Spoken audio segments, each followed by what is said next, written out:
I believe that hope is the belief that nothing is impossible and you're not alone. And humanity will never fail you if you just put out very good intentions. And most important, put your ideas and thoughts into something practical. It is so important to be practical about hope. It's not just wishful thinking, it's doing, it's action. I'm Nisreen Nasser and I share hope. Welcome to I Share Hope, the podcast where world leaders share their real stories of hope and how you can use actionable hope to start changing your life today. And now, here's your host, Chris Williams. Nisreen. Hey. Hi. Good. How are you? I'm good. It's great to talk to you. Okay, it's Nisreen. Same here. I'm so excited. I am Yes. too. Let me make sure I get your name right. Nisreen, or is it Nesreen? No, it's neither. Oh, come on. You have to stress on the S. Nisreen. Nisreen. Yes. Nisreen It Nasser. means the white flower. Really? Is it a name of a flower? Yes. Is it a flower named Nisreen? Yes, it's like Daisy. Beautiful. I'm Nisreen. Beautiful. Thank you. I love it. Thank you. Well, Nisreen, if I'm getting this right, I'm a day late to say happy birthday. Is that true? Thank you. Yes, I just turned 30. Wow, it's great. And then Yeah. I am right on time to say happy anniversary because today, a year ago, is when you started your organization, right? Yes, this is insane. Like I went online to schedule this interview and the only time available was April 14. I was like, come on, universe, seriously? That's so great. Well, congratulations. Yeah. 1 year in. How cool is Thank that? you. That's really great. Yeah, All right. of course. And so let me just make sure so people listening in and watching us on YouTube can figure out what you're doing. So your organization is helping kids that are underprivileged in and around Lebanon. So you're a Lebanese, you're a television producer and a music instructor, and you left all the media and communication world professionally to start your organization. And you've reached over 800 kids that are either homeless or in the camps right now, or orphans, whatever it is they're going through, but in the Lebanon Palestinian areas. Is that right? And part of That's Syria. true. Yeah. That's true. I have to clarify that I'm running now two initiatives. Really? One that's only dedicated to underprivileged children, mostly Syrians in Lebanon, Palestinians, Iraqis, Sudanese, and even Lebanese, like homeless orphans. And now, by the time we're speaking, I covered 1,000 children. Really? So, yes. And the other organization is Solidarity Through Humanity. Okay. Through this initiative, we have adopted a refugee camp, a Syrian refugee camp, and we've been providing heating fuel, food, milk, blankets, shoes, clothes to 600 people. That's amazing. Wow. And this is, how are you funding this? How are you, I mean, you got to bring a lot of people together to get that done in 1 year. Yes. Actually, in just 4 months, this is the first time I announced the number. Solidarity Through Humanity has raised $20,000 to support this camp, and it wasn't me who raised the funds. People around the world just want to help, and they really needed a grassroots, something really genuine. And people started gathering in towns in New Jersey, in New York, in Taiwan, Italy, California, women baking, musicians gathering, and they're the ones who raised the funds. I was just receiving the funds and delivering the supplies. It's the people around the world.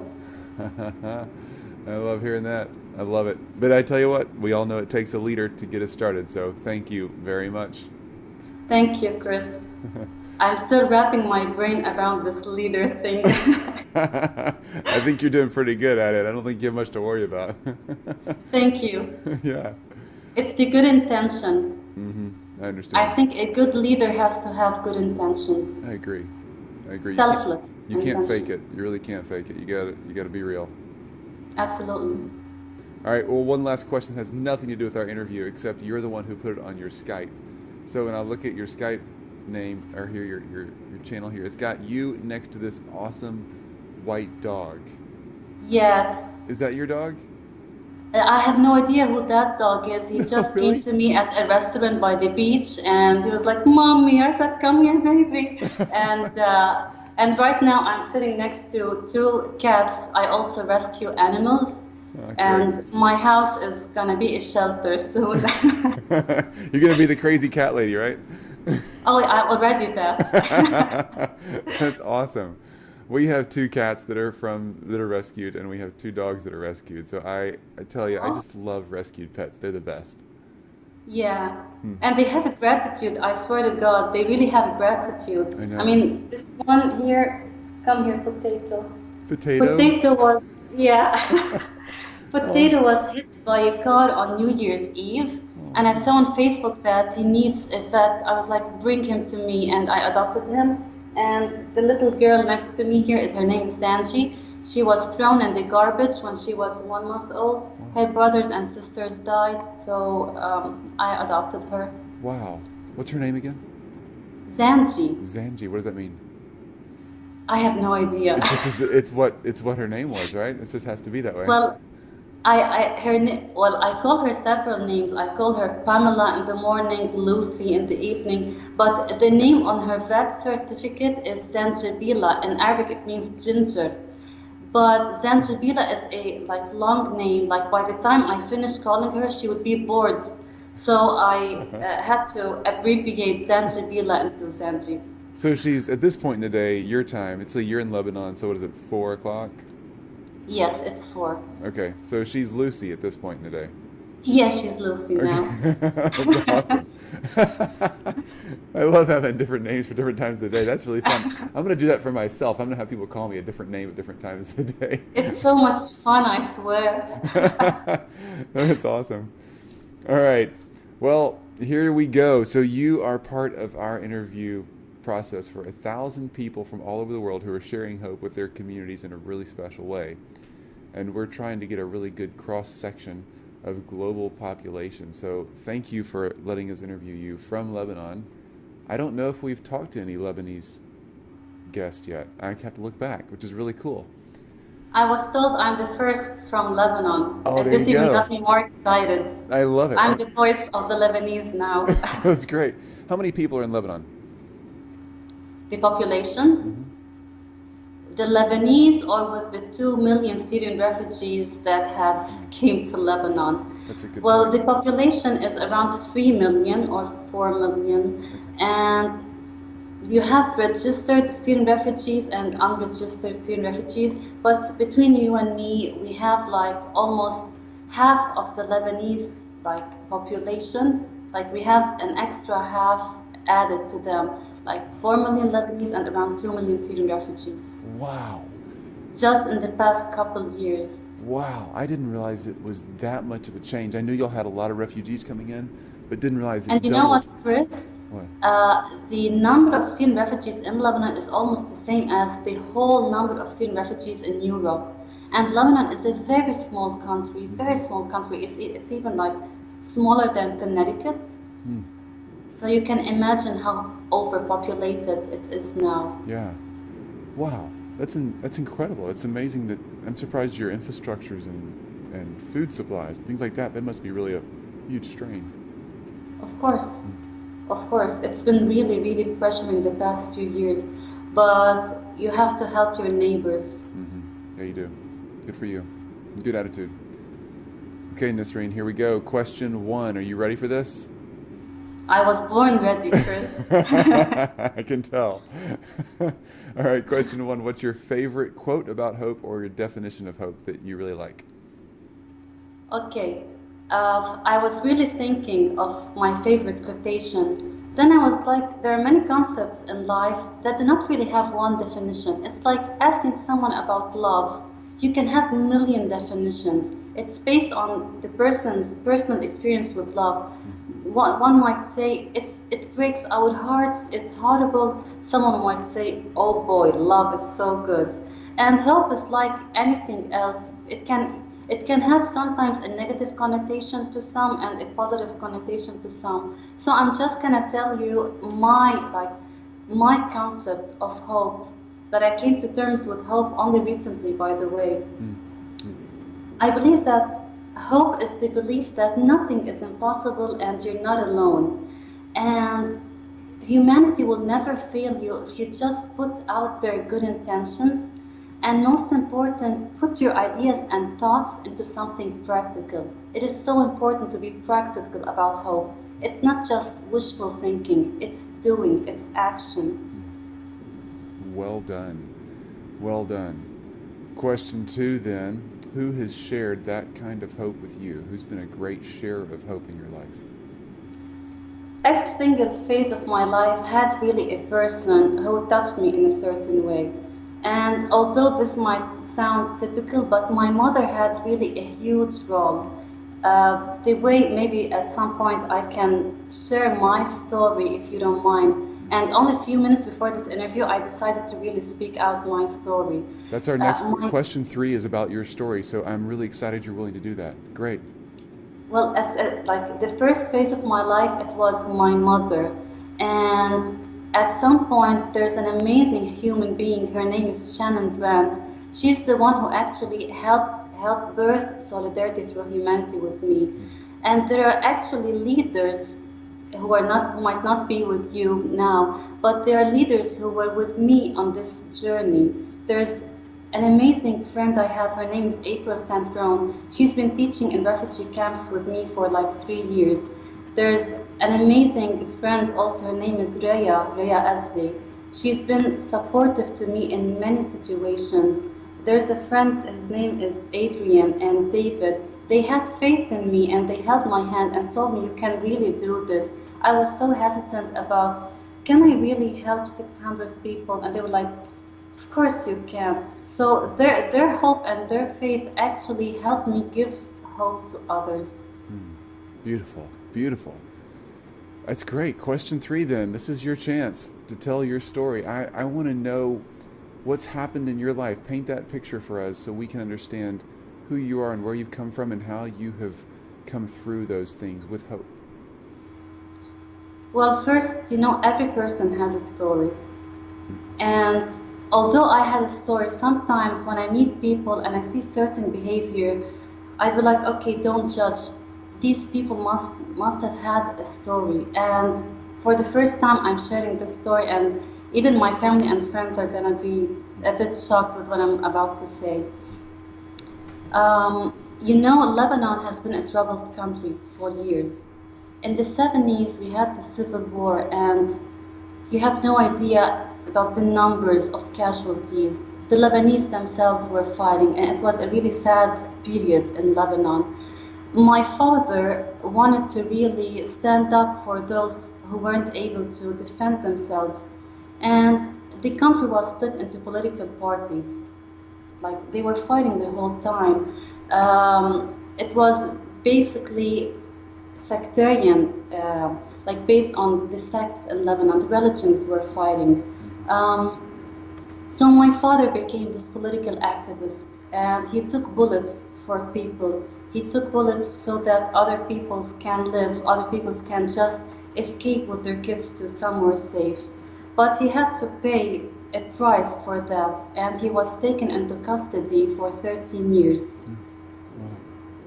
So at the age of 8, my father was imprisoned for his political activity and for doing what was right back at the time. So for 13 years, I didn't see my father. And me and my mother, my sister and my brother had to just figure ways to survive, not to live, to survive. We had to evacuate the house we were living in, and we had to move into a very, very humble place. We didn't have doors, Chris. We used bed sheets to cover the door, like curtains, and just to keep the cold outside. Wow. And sometimes we had to burn charcoal just to stay warm in winter. So for 13 years, me and my brother and sister had to find ways to go to school. We had to study by the candlelight to get a scholarship because we couldn't afford books and the school fees. I got sick a lot as a kid, and we couldn't even afford my medication. I remember like I had to skip school because I lost the mobility. I wasn't able to walk on my legs at some point. Um, and my weight dropped to like 25 kilograms when I was a teenager. I got really sick. So it has been really a fight, like every single morning it was a fight to study, to go to school, to make a living. And then when my brother graduated from school, he had to work to support the family. Then my sister, then me. We had to take roles. And 13 years after that, my father was released. And the first time I saw my father, like I didn't have a clear memory of him before. I was just 8, so I didn't have this male figure in my life for 13 years. And my brother had to travel abroad. He's been abroad for 14 years. So it was me, my sister, and my mom, just the ladies, trying to make it through. And as a result, I suffered from depression, clinical depression. And like even last week, I was really having a severe depression and anxiety attack. It used to break my heart to see my family, my mother like feeling helpless. I'd be like on the floor shaking. I have no appetite for life. I had no dreams, no hope, no aspiration, nothing. Like I just wanna wake up in the morning. I didn't know like what I'm gonna do during the day. Like waking up by itself was an accomplishment, was an achievement. Like what did you do today? I managed to wake up. It was so paralyzing. Depression was so paralyzing, and very few people in Lebanon have the understanding on how to deal with a depressed person. So I was in a really, really dark place. And when I started doing what I was doing, like helping people, the need that like having people who need you started pulling me out of that dark place. Like they need me, I have to be there for them. And I don't know if I can call it a miracle. I have been doing so much better doing what I'm doing. Like these people, the refugees, the underprivileged children, they're the ones who gave me hope. That's so true. I've struggled as well with depression for years and years, and it comes and goes. I know how that is. And you're right. When you're in that spot where you just feel like you can't function, it's so hard to just think about what you're supposed to do next. And getting out of bed is a huge accomplishment. Yes. I'm really sorry you've had to deal with that. That's a miserable time. So what of that story does your family not really know about? Is it the depression? They do realize I was depressed, but I had to move out of my parents' place and live alone because I couldn't see my family aching. They think like now I was like still like I was doing well, but the reality is that I was still depressed. But I wanted to do what's right for me, for them, and for the people. You don't want to show it. Yeah. It's good to talk about it, though. I'm glad you're being open about it. I really am, because there's so many other people listening right now and in your community in Lebanon who may be feeling the same thing and need to know they're not the only ones out there who feel this stuff. And you can get through it, you know? Of course you can get through it. Of course, again, I know it sounds now like a cliche, but I swear to God, it's hope. It's hope. With hope, you can overcome depression. Yeah. It's crazy, but like I'm a living example. And I swear I was depressed. I was really depressed. I was hopeless. But with hope, I was able to do what I'm doing now. I'm at least sitting here doing this interview. You know, I talked to somebody, this is an interview day for me, so I talked to somebody just before you who's from Zimbabwe. And he said, one thing he said really meant something to me because of depression. He didn't reference depression in his story, but he said that somebody told him never to make big, drastic decisions when you're in a really low or desperate time in life, because he was talking about feeling suicidal, and I've felt that. I think a lot of people who've been depressed have. And I thought that was a really great piece of advice, not to make any big, drastic, scary decisions when you're in a really desperate time, and just let that season pass before you start making big decisions, And as depression comes and goes for all of us, I think it's so important for anybody listening who is struggling with depression or does struggle periodically to serve, like you're talking about, when you reach out and give to someone else. I don't know what it is, but it does that for me too. It brings life back into me somehow, Exactly. And by the way, it's a depressed person might not really think that there's an end to this misery, to this suffering.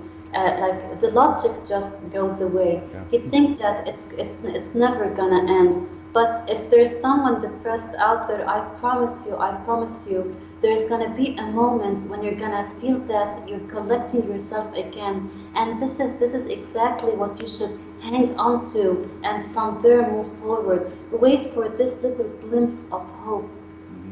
I promise you, it's gonna get better. Yeah, it will. And then you might feel bad again next week, but it'll keep getting better. And so what I've started doing is I've started writing down things that get me back out of that place.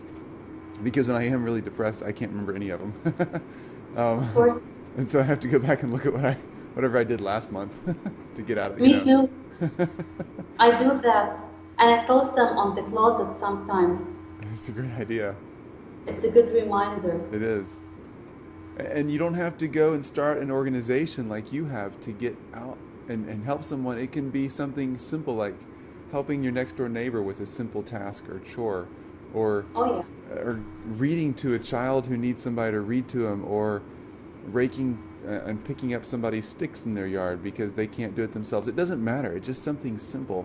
It's so helpful. It gets you out of the house and gets you doing something hopeful. Of course. And also, you can just listen.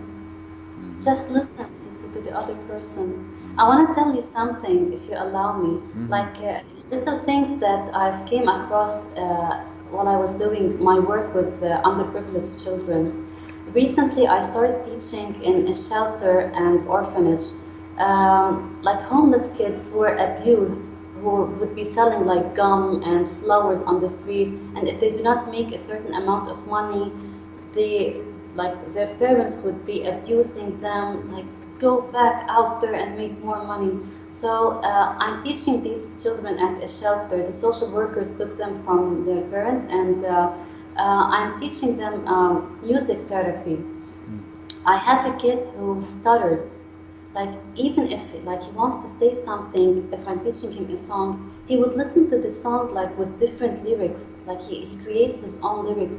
He's so afraid of listening, and if you come closer to him, he panics and goes to the back. So I told him, "You're safe with me. Just this kid just wants to be heard and seen, and wants to be acknowledged as an individual." So with music, it turned out that he has a perfect sense of rhythm. I assure you, and everybody now, this kid is going to be an amazing percussionist someday. With percussion, his whole being changes. He's more in tune with the universe. He's so confident, and all he wanted is to be seen as someone special, someone with a talent, someone with much more to offer than just flowers and gum. And with the music therapy, he started feeling more safe and comfortable. His speaking also started changing because I respected him and I saw him for the beautiful being that he is. I saw through him, and his fears started calming down. And other kids, they turned out to be really, really aggressive, having aggressive behavior because they're always used to having to defend themselves because they're abused. And I totally understand that. So I tried to create an environment to them to really feel safe and to trust me. I'm an adult. They were taught not to trust adults. but I'm an adult and you can really trust me and we can grow as a humans together. And now, like, whenever I come to class, we high five each other, and sometimes we don't even study music. They just want to share like their daily life stuff, and I just listen to them. And these kids are really changing and evolving in front of my eyes, and this again gives me hope. Beautiful. I love it. Way to be a good listener. Way to be a good friend. Of course. Good Thank example. you. So, question 4 is, what are you doing today to share hope with others? But I don't know. You seem like you've answered question 4 about 10 times already. Everything you're doing is sharing hope with others. I can emphasize. Yeah. Tell me more, and tell me about the organization. Like, give me a little more structure here of what it is and where you're at, and all that kind of thing. Okay, so Solidarity Through Humanity is my baby initiative now. It started between Lebanon and New York. Back in November, there's a small town upstate New York called Beacon. The women there started a bake sale, and they raised like $3,500 as a beginning and sent it to me to buy heating fuel in winter to 600 refugees in a forgotten refugee camp that receives no aid. The United Nations doesn't even step there. They've never seen someone from outside the camp for the past 5 years. So I bought heating fuel for the 600 people. The word started spreading across the United States. A small town called Point Pleasant Beach in New Jersey gathered, like the locals in the town gathered themselves, and some musicians held a fundraiser, like a concert, and the women also started baking. They came together, old friends were catching up, the community came together, they had fun, and they even raised more money. They sent it to me, and I provided heat for the camp for another month of winter. And the word kept spreading in the United States. It reached California. Someone in California, her name is Vicky, she was like, "Hi, I'm Vicky from California and I would love to help. Would you allow me?" I said, "Please, go ahead." She held a fundraiser and we raised $8,000 with just a music performance. And amazingly, Congresswoman Loretta Sanchez heard about the initiative, and she sent me all the way to Lebanon, like a certificate. The word kept spreading. It reached Italy. University students in university in Milan, well, they're like teenagers, but they were like, "We want to help." I said, "Do whatever you feel like doing." They also held a bake sale at the university and they raised more money. And the ripple effect kept growing and growing. It reached Taiwan. The Taiwanese held a music concert and raised more money. This is why we raised like over $20,000 now. At the camp, they used to unfortunately, to stay warm in winter, they'd bring an old shoe and burn it in like a tin tank to keep themselves warm. When I started buying heaters and heating fuel to the residents of the camp became clean. They no more burn garbage or plastic. They started a healthy lifestyle because they know that I'm going to be providing heating fuel in just like a couple of weeks. And when winter ended, it didn't mean that our campaign had to stop. We started providing food baskets, hygiene, soap, vegetables, milk for the children, shoes, clothes, and I'm telling you, the people out there in the world really want to help. Humanity will always win over war. I mean, war can always destroy, but humanity and these good people around the world will really bring this balance back. I know we're just now targeting 600 people, but instead of giving a little bit here, a little bit there, me and Shannon, my partner in this initiative, wanted to set a model. If every town in the world can adopt like a refugee camp, can adopt a shelter, you can't imagine the change that we can do. That's a good point. That's a great way to look at it. Adopting a camp. One town adopting another town, in a sense. Of course, it doesn't take much. People think that saving lives or helping people needs funds, but it actually needs just people who have good intentions, gathering, having fun, eating the goods, selling muffins and cookies, playing some good music, and you can raise over $20,000 and really make a huge change in the lives of, I'm not saying one person, 600 people at least. Wow. Love it. Very good work. Good leadership. Again, you're still figuring this leadership thing out, but I don't know. You might be writing a leadership book here sooner or later. And Chris, I think that it was really meant for me today to be with you. And one day after my birthday, and exactly 1 year after quitting media, because when I was working in television, I used to cover the stories of like miserable people, of refugees. There was a lot of exploitation of people's emotions and misery. We were taught that bad news is good news in media. I don't want to be someone covering the news or just watching the news and staying still. So I would like now to like put out a call to action. There are 1,000 leaders with the I Share Hope program. So I would really like these 1,000 people to join forces with me to really start this huge worldwide ripple effect, because we can really do change. I'm just one person in Lebanon, and of course I'm getting support from thousands of people around the world, but I think 1,000 leaders around the world can really bring the balance that the world needs. So I'm hoping that if they're listening to me now, they can reach out to me and maybe really organize at least a day. We can agree on a day. Don't donate money, just be there, like gather in certain places around the world and show solidarity for humanity. Sometimes just solidarity and a loving touch, like sending your love out, can really give hope to people. And they're not forgotten. There's a lot of suffering around the world. I mean, I come from a troubled region. I have Palestine in the south. I have Syria surrounding Lebanon. I'm surrounded with suffering. And a lot of sad events have been hitting the world in Turkey, Brussels, Paris, Yemen. So the world now needs hope. So if we can just gather on a certain day, let's say a month from now, people gathering in little towns in the world, just let's send out this collective loving energy. And I promise you, beautiful things are gonna manifest. You are so right.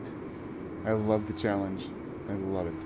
How can people find out more about where you are? So if they want to get in touch and get more organized, website, social media, what do you have? For now, they can join our page Solidarity Through Humanity on Facebook. We're always posting like photos, and they can also follow our channel on YouTube.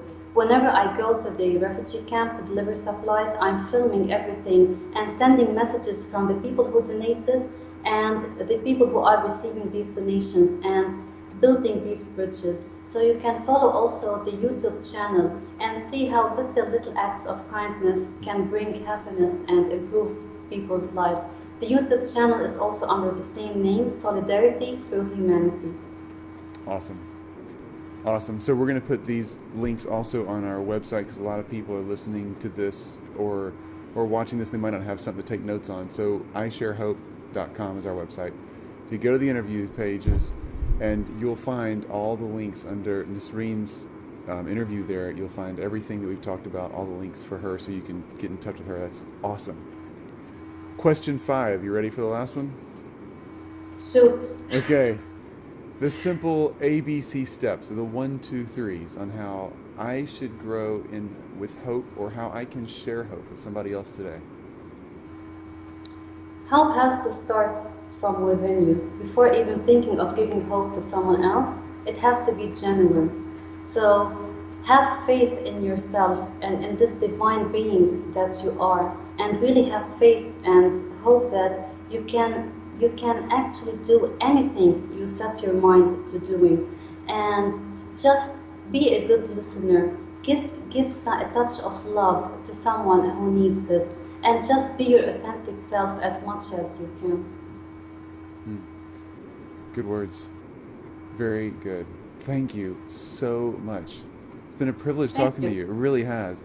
So you're 1 year in. What are you what are you going to do next year? I mean, you've done so much in 1 year. Most people consider this a great decade. You've had a great decade in 1 year. What's next? I just want to keep doing what I'm doing, honestly. Like, I want to live day by day. I don't want to have like huge plans. I just want to go with what my heart feels.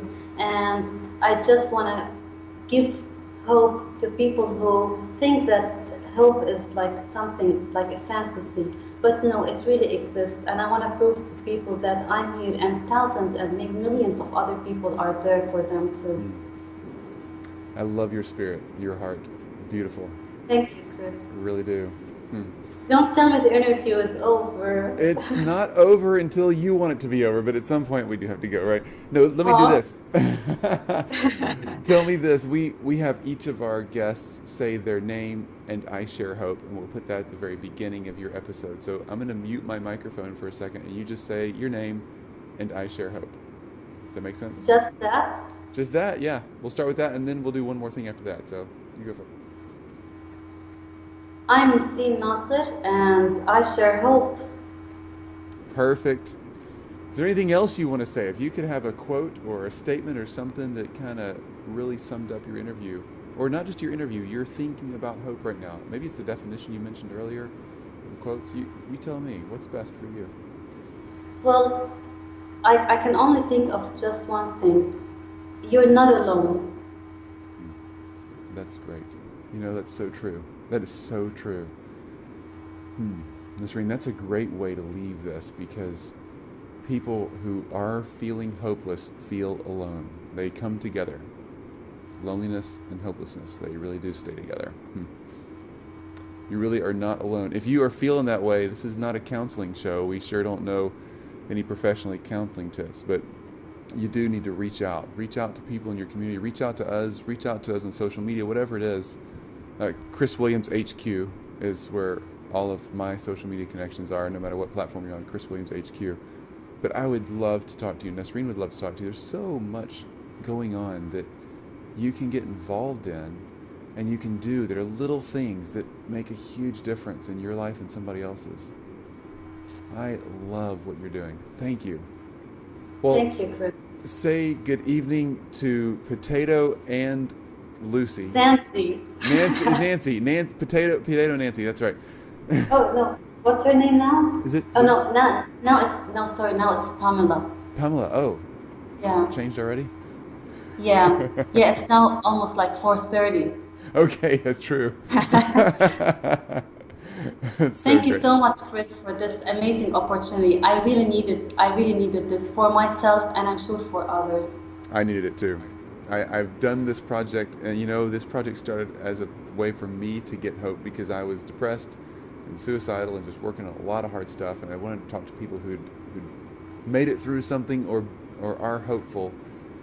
And it's great to talk to people who are on the journey and aren't going to quit. I'm sure not going to quit. There's a lot to do, and I'm looking forward to doing it.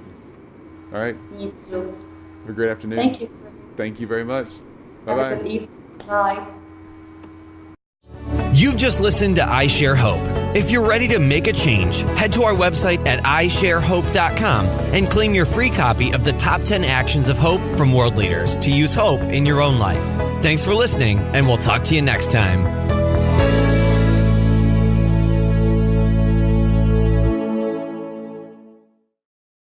Thank you. I love it.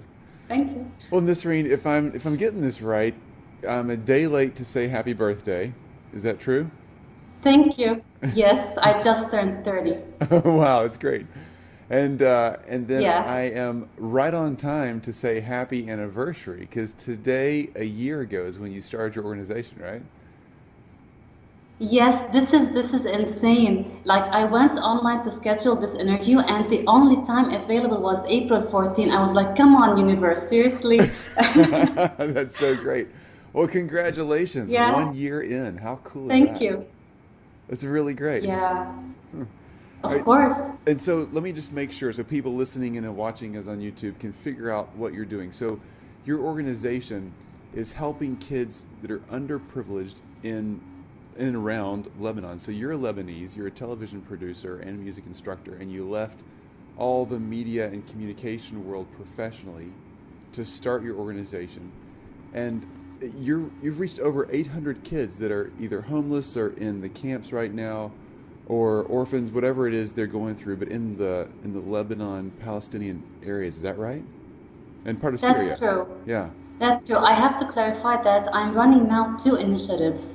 One that's only dedicated to, I believe that hope is the belief that nothing is impossible and you're not alone. And humanity will never fail you if you just put out very good intentions. And most important, put your ideas and thoughts into something practical. It is so important to be practical about hope. It's not just wishful thinking, it's doing, it's action. I'm Nisreen Nasser and I share hope. Welcome to I Share Hope, the podcast where world leaders share their real stories of hope and how you can use actionable hope to start changing your life today. And now, here's your host, Chris Williams. Nisreen. Hey. Hi. Good. How are you? I'm good. It's great to talk to you. Okay, it's Nisreen. Same here. I'm so excited. Yes. I am too. Let me make sure I get your name right. Nisreen, or is it Nesreen? No, it's neither. Oh, come on. You have to stress on the S. Nisreen. Nisreen. Yes. Nisreen Nasser. It means the white flower. Really? Is it a name of a flower? Yeah. Is it a flower named Nisreen?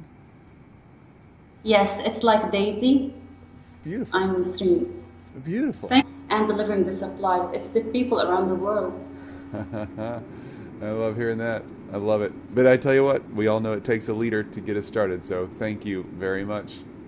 Thank you, Chris. I'm still wrapping my brain around this leader thing. I think you're doing pretty good at it. I don't think you have much to worry about. Thank you. Yeah. It's the good intention. I understand. I think a good leader has to have good intentions. I agree. Selfless. You can't intention. fake it. You really can't fake it. You got to be real. Absolutely. All right. Well, one last question has nothing to do with our interview, except you're the one who put it on your Skype. So when I look at your Skype name, or here your channel here, it's got you next to this awesome white dog. Yes. Is that your dog? I have no idea who that dog is. He just Really? came to me at a restaurant by the beach and he was like, "Mommy," I said, "Come here, baby." And right now I'm sitting next to two cats. I also rescue animals. Oh, And my house is gonna be a shelter soon. You're gonna be the crazy cat lady, right? Oh, I'm already that. That's awesome.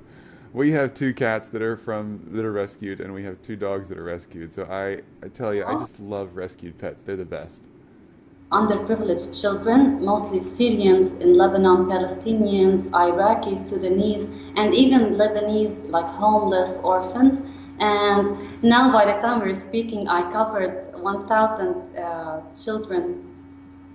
Really? So, yes. And the other organization is Solidarity Through Humanity. Okay.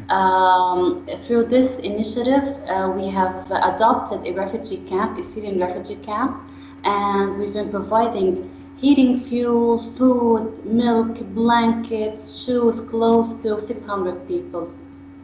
That's amazing. Wow. And how are you funding this? You got to bring a lot of people together to get that done in 1 year. Yes. Actually, in just 4 months, this is the first time I announced the number. Solidarity Through Humanity has raised $20,000 to support this camp, and it wasn't me who raised the funds. People around the world just want to help, and they really needed a grassroots, something really genuine. And people started gathering in towns in New Jersey, in New York, in Taiwan, Italy, California, women baking, musicians gathering, and they're the ones who raised the funds. I was just receiving the funds. Yeah. And they have a gratitude, I swear to God, they really have gratitude. I know. I mean, this one here, come here, potato. Potato? Potato was, yeah. Potato was hit by a car on New Year's Eve. And I saw on Facebook that he needs a vet. I was like, bring him to me, and I adopted him. And the little girl next to me here is her name is Sanji. She was thrown in the garbage when she was 1 month old. Her brothers and sisters died, so I adopted her. Wow. What's her name again? Sanji. Zanji. What does that mean? I have no idea. It just is it's what her name was, right? It just has to be that way. Well, I call her several names. I call her Pamela in the morning, Lucy in the evening. But the name on her vet certificate is Zanjibila. In Arabic, it means ginger. But Zanjibila is a long name. Like by the time I finished calling her, she would be bored. So I had to abbreviate Zanjibila into Zanji. So she's at this point in the day, your time. It's like you're in Lebanon. So what is it? 4 o'clock. Yes, it's 4. Okay. So she's Lucy at this point in the day. Yes, she's Lucy now. That's awesome. I love having different names for different times of the day. That's really fun. I'm going to do that for myself. I'm going to have people call me a different name at different